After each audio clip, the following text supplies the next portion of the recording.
Hi everyone, I hope you guys are doing great, and hopefully you guys have been following the three previous videos that I uploaded where I showcased the differences in tonality between the Passlabs 350.8 stereo amplifier and the Gryphon Essence stereo amplifier.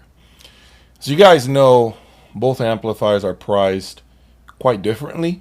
One of them is, I believe, $14,000, and the other one being close to $23,000 USD. The purpose of the exercise was to show you guys, number one, how the M6s reacted to different amounts of power. And secondly, if a power cord, in this case the Anzus C2, was actually going to make a big difference and close the gap between both amplifiers. Okay, so I'll go over all those aspects in a few, but for now I want to answer some questions that you guys posted on the comment sections of my video, different videos that I had. One of them being is, why no preamplifier? Guys, for the main reason why is, number one, I only have a Gryphon Pandora preamplifier. And as you know, that preamplifier is primarily designed to work well with a Gryphon amplifier. And I thought it would be a disadvantage to use that preamplifier with the Passlabs in the event that there was no synergy between both. So I figure it only made sense to feed them both signal from the DAC straight into the amplifiers, so that way no amplifier had any sort of advantage. Okay, does that make sense? So if I would have had the Passlabs XP32, I think it would have been great, because I could have compared full Gryphon setup against a full Passlabs setup, but I didn't. So I had to make a call, and I thought the best way to really assess both amplifiers was by using the MSB reference DAC. Okay. Next question I have is, why did I compare a stereo amplifier with less power against a power amplifier that has more power? In this case, the Passlabs X350.8. The reason was, number one, I wanted to see again how the M6 Magical was going to react to different types of power, different types of sound, in this case class AB on the Passlabs and pure class A on the Essence. I wanted to find out what the M6 was going to do, and I think that we got pretty good answers, I believe, based on the three videos. I think you guys right now have a very good understanding of what each amplifier does. But yeah, that was the main reason why I compared two different amplifiers. The next question, is, well, actually, this is something that I forgot to disclose to you all, which was I used the Shanyara Everest unit that you guys see on your screen right now. So I was using that to power the MSB reference DAC, and also that was actually it. That was the only thing that was connected to it. The amplifiers were connected straight into the wall. Okay, so yes, I used it to power the MSB reference DAC. I also forgot to mention that throughout the entire shootout, all three videos, I was using the Render W20 SE to feed the MSB reference DAC. Okay, so I forgot to disclose that, but I'm telling you all now. Also, I forgot to mention that I had grounded the amplifiers and the MSB DAC into the Shanyara Everest. If you know anything about the Shanyara Everest, it allows you to ground as well with a cable, special cables that you have to buy separately. You can ground them, and you can ground all the devices you connect to it, which allows you to lower the floor noise. So the Passlabs and the Essence were all grounded for this particular shootout. Also, I just wanted to make sure you guys understood I was using Synergistic Research Galileo SX cabling. The XLR and the power, the speaker cables were all Synergistic Research Galileo SX. So, all right, let's get into it. What did I hear?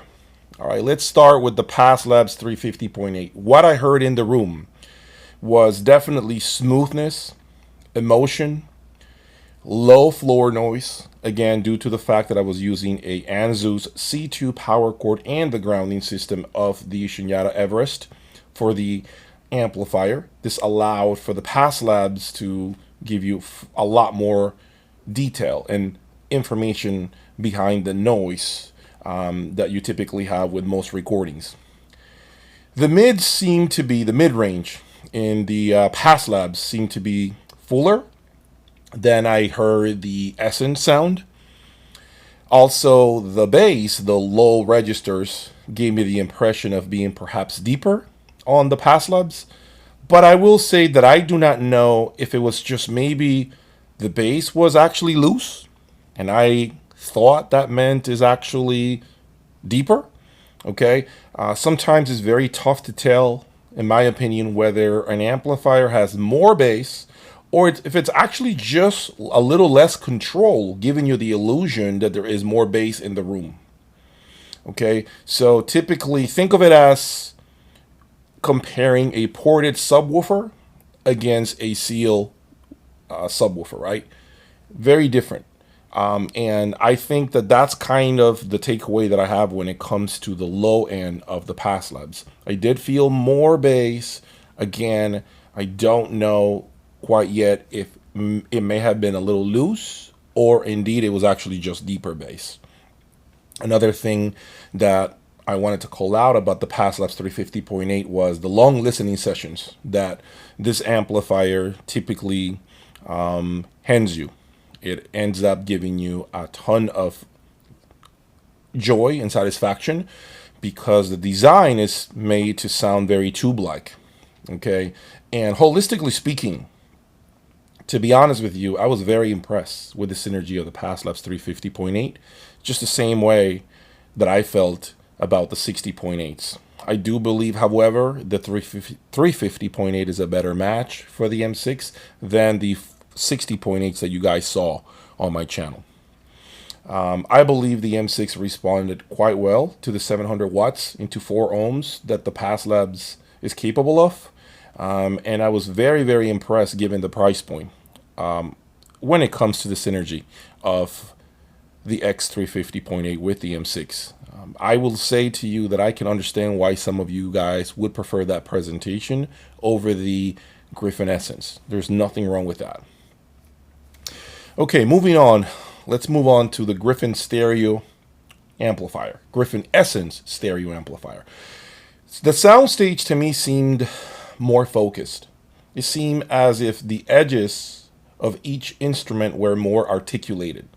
Think of it as drawing with 2 separate pens, which is what you see here, 2 separate pencils, what you see on your screen right now. One being the Essence, the other one being the Pass Labs.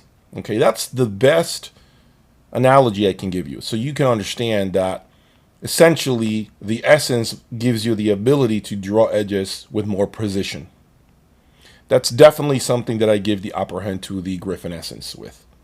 When it comes to the mids, again, I would definitely say there was less projection on this Essence than there was on the 350.8. But this is due, I don't know, could this be due to the fact that maybe Pass Labs are simply tuned to have more mids in order to get closer to the sound of tubes, right? Really don't know. I mean, I really do not know. Is the amplifier just made to sound that way? So you got more mids because of it, right? A case could be made where someone could say, well, that's not necessarily true to the recording, the way the Pass Labs is sounding in turn when it comes to the mid-range. And that's a valid point. Someone else could say, no, the Essence sounds a little bit anemic when it comes to the mid-range, and I prefer the Pass Labs because of that. That's fine as well.